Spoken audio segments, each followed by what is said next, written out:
Welcome back to Season 2 of the Recharge Zone podcast. I'm your host, Brent Doty, joined with Ann-Margaret. Hi, Ann-Margaret. Hi, glad to be back. For those of you just tuning in, thanks for doing so. This podcast is dedicated to highlighting initiatives, science, research, and beyond that have to do with one of the most prolific aquifers in the world, the Edwards Aquifer. This year marks the 25th year since the EAA officially began operations back in 1996. Since then, we've come a long way. And this past year was no different, working through the circumstances the world is currently facing and forging ahead to carry out the mission of the EAA. In this episode, we will be joined by General Manager Roland Ruiz as he recaps 2020 and discusses what's in store for 2021 as the EAA's next generation concept continues to play out. For those of you all tuning in, Roland joined us last season to discuss the next generation concept briefly as the Edwards Aquifer Protection Program entered a new chapter, and our agency unveiled the beginning discussions of the plan for the next decade. Welcome, Roland. Hey, it's good to be with y'all again. Okay, so kind of just diving on into it, can you provide a recap of 2020 and how the EAA was successfully able to adapt to the uncertainty that accompanied the ongoing pandemic? Sure, I'm very happy to do that because at the end of 2020, as I look back at the year that was, I've never been so proud of the EAA as an agency and of our workforce as I was in 2020 for the way that we handled what we could not have anticipated with the pandemic and all that created for us, the uncertainty that it could have really brought into our lives and did bring into our lives. It was almost as though we had anticipated the moment, the way that I think everybody responded, because we went from a normal workforce to a remote workforce really in a matter of days when you look back and think about it. And it tells me that the preparation and planning that we were undergoing for the past few years of trying to kind of elevate ourselves in the way that we approached our work just led up to that moment, and we were ready and willing and able to make a transition and become what we had to become in 2020. I think if you look back, way back in history, and you look at the history of the issues around the Edwards, they've all stemmed from uncertainty. And our, my mantra for many years now has been that our goal is to create greater certainty around the Edwards as a sustainable resource. And it just seemed applicable as well this year in 2020 to certainty around our mission and the day-to-day work. It was like a nice transition to make to say the certainty that we've been pursuing for the resource, we just transition that and we pursue that certainty for our day-to-day work. And, people in the agency all responded. And I think we today, as we start a new year, I think we're a better organization for it. I wouldn't wish to go through another type of, ordeal like that, as no one would. But usually, as is the case, when you come through the valleys, before you get to the mountaintops, and you look back at where you've been, you realize that there was so much value in doing that and enduring. And so the word that comes to mind for me is resilience. I think the agency showed a lot of resilience in 2020, and I think it'll serve us well as we look to the future and try to kind of map our steps forward in what we're envisioning for the next iteration of what the EA mission might look like. I would have to agree with you, Roland. It's just initially, as disruptive as it was, as the months wore on, we kind of settled into our situation and adapted to it, and even accomplished most, if not all, of the field work that we would typically do to collect data. Speaking from the science side, we just did not let it stop us from getting our mission done. Did you, Roland, get any feedback from stakeholders or board members about how the EAA operated during this? The feedback that I've received in particular from our board members has been positive in the sense that their perspective has been that we haven't really skipped a beat throughout the year, and They have seen that the work has continued. To your point, the data management, the information sharing that is so critical to what we do was not interrupted. And, the daily aquifer levels were reported as always. We continued to charter new territory, actually, with the ideas, creative ideas around this concept of the next generation of what we're going to be. All that came to fruition out of a very tumultuous year. And it's almost as though you would think that the chaos of a pandemic year kind of honed and refined our creative juices, if you will, and we were able to apply them to thinking beyond the pandemic year and to what could we envision that we're gonna be down the road. And so that was really impressive to me, that we were able to muster that sort of creativity around that. And I think that others around us outside the organization see that. At least I hope they do. In the midst of all that, there was some other chaos, if you will, around the future of the Edwards Aquifer Protection Program that kind of came to light. The certainty of that program was in question, and we took that as an opportunity to kind of weigh in and interject ourselves as the Edwards experts, and have a say in what we thought the future could be. And so that leads us to where we are today, and as we're looking at what role we might play in all that. I'm glad you mentioned the next generation concept, and that certainly for me was one of the highlights of 2020, was the revelation of this program that's going to serve as a conservation tool for years to come, and generations, in fact. So I wondered if you might take a minute here to talk about, what it's going to look like in 2021, what the EAA, what we're going to focus on, and in terms of the next generation concept, how it will be further developed and built upon this year and in the coming years. Well, that's a loaded question, but it's a good question. We introduced this concept in 2020, the next generation, and what the next generation is, of course, is this idea that the Edwards Aquifer Authority as an agency could have a role in preserving, managing, improving some of these properties that are up on the recharge zone and contributing zone of the Edwards in such a way that they benefit the sustainability of the aquifer itself. We know that the city of San Antonio has been doing this now for the better part of 2 decades through the Edwards Aquifer Protection Program.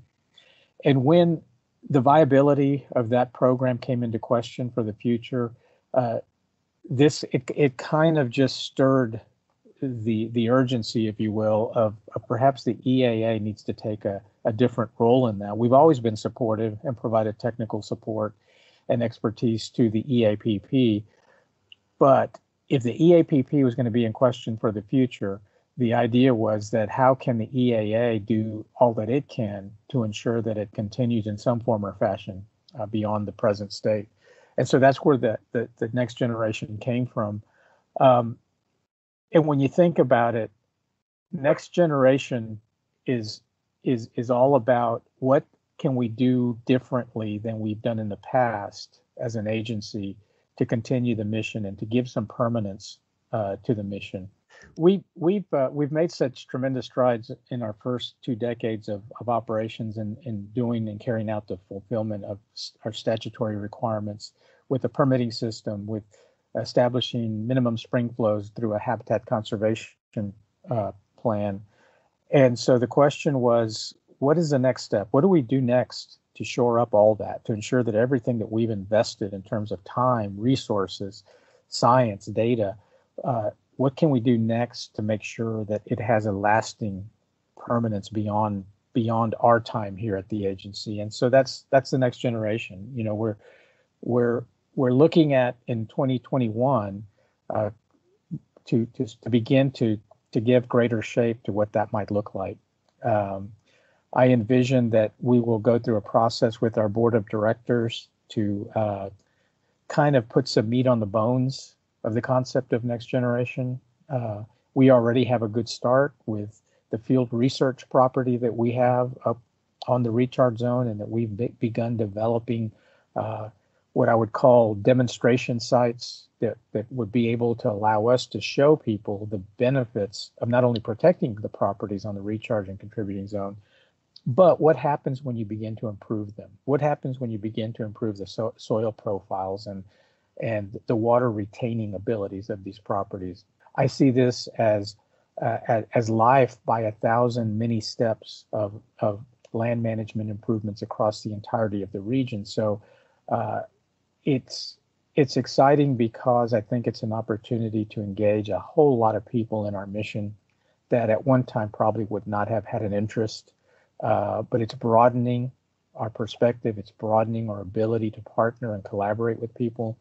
And so in 2021, I see us putting all that into actual plan documents and beginning to go out and seek other partners that want to join us in that effort, in particular in fundraising and areas of that nature, where we're going to need to have partners with us. We can't do it all by ourselves. We realize that, and that's actually the beauty of Next Generation, is that it requires others to join us in that mission. I was going to say, and I think too, in the literal respect of Next Generation, the Education Outreach Center and that opening, that partnership with Morgan's Wonderland Camp, talk about Next Generation. Those are actual, students and children that will have access to being educated about the Edwards Aquifer system and kind of raising up those children to further understand, what it is that the system is and how prolific the aquifer is and just how much water it provides to our jurisdiction and our surrounding communities. So I feel like, it's keeping in with that theme, and the fact that it's so close to the Field Research Park also lends itself to opening up those possibilities of, like you said, the demonstrations and showing children, even the research side of things. Absolutely. I think it's a multi-pronged effort, and you're right. The education component will have to rise to a new level than we've ever seen before. And that, fortunately, we do have the partnership with Morgan's Wonderland Camp. And out of that Education Outreach Center, there will be a close linkage to the field research initiatives. I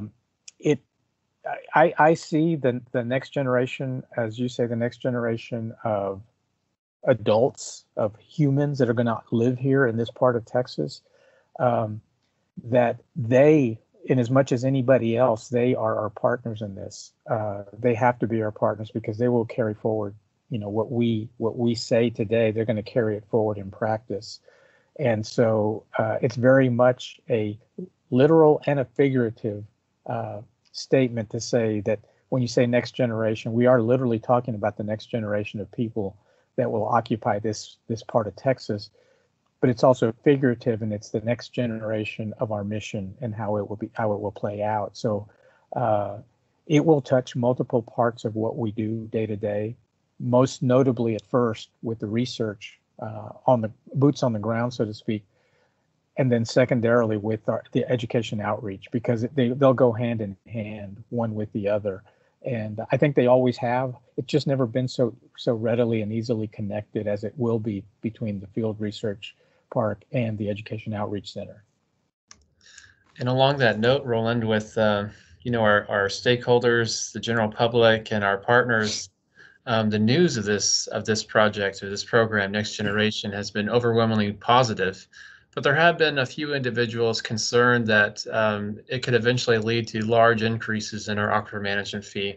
Can you address that and talk about, plans to fund the program and avoiding using the AMF to do so?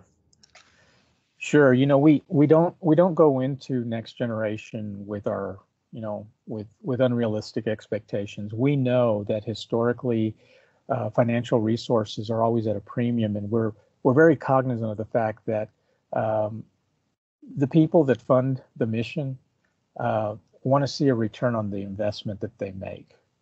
That's why for the past 10 years, we have held steady on the aquifer management fees. We haven't had an increase since 2012, I believe it was. And that was largely to begin to fund the habitat conservation plan. And so we've done that, and we've done a tremendous amount of good work with the resources that we had in hand. So now as we look ahead, we don't want to change that. We're not changing the method or the mode of operation.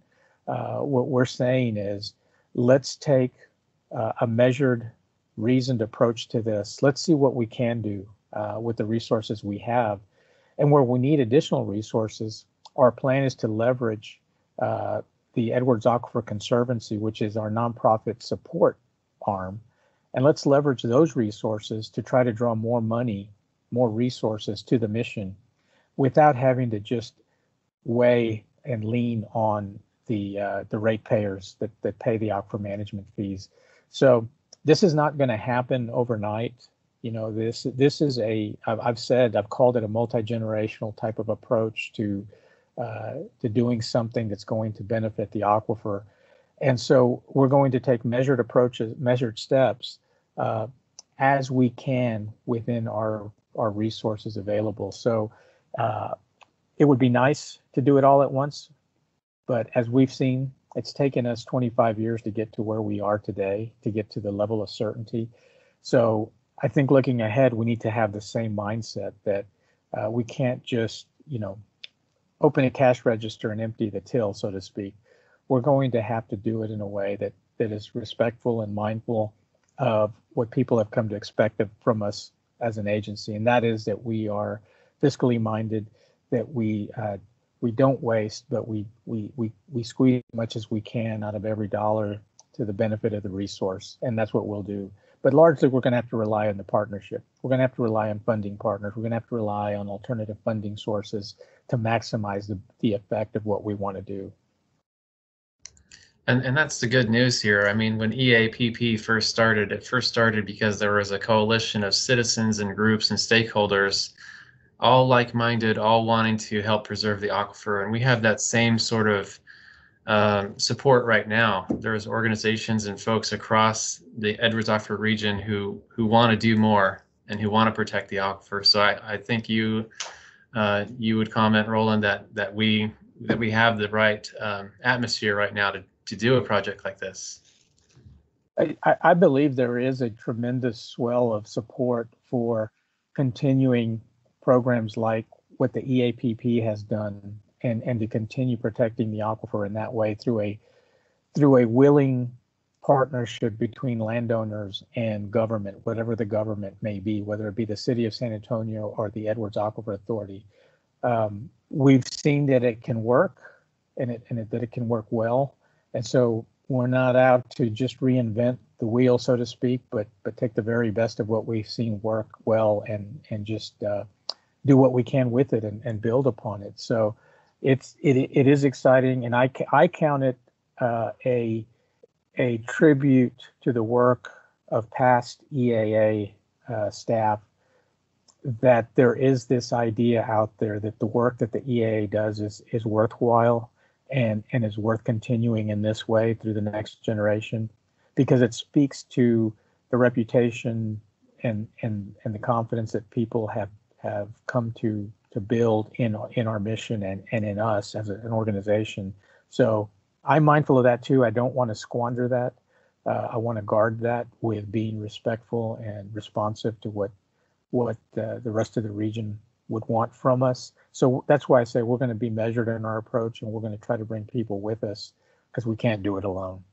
And I would also say that, like how you were saying, those many steps that we've taken to kind of get to this point, and, like you said, the many staff that have gone into getting the EAA to this point in time, starting from a small staff and over the last 25 years, it coming and working to the size that we have now, I feel like it just shows the work that the EAA has done and the momentum that we've continued to kind of push forward and forge ahead with all of those projects that we have underway. Right.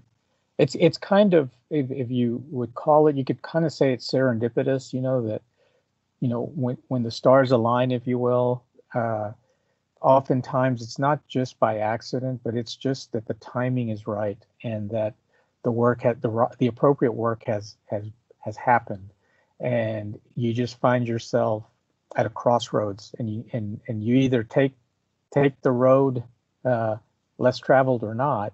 And so we're at that crossroads, and we're gonna take that road and see how much more good we can do. There's some risk always with a move like that, but I think that's we're in control of our own risk, unlike in the past where we were driven by lawsuits and court orders and what other people were kind of mandating to us to do. We find ourselves now, because we've handled it so well in the past, that we can almost be the masters of our own future to some degree, and map a path forward for ourselves based on our learned experiences. Well said, Roland. Yes, Roland, thank you so much for being with us today and sharing your comments about our questions. And we really appreciate your time with us. Thank you all very much. It's always a pleasure to talk next generation.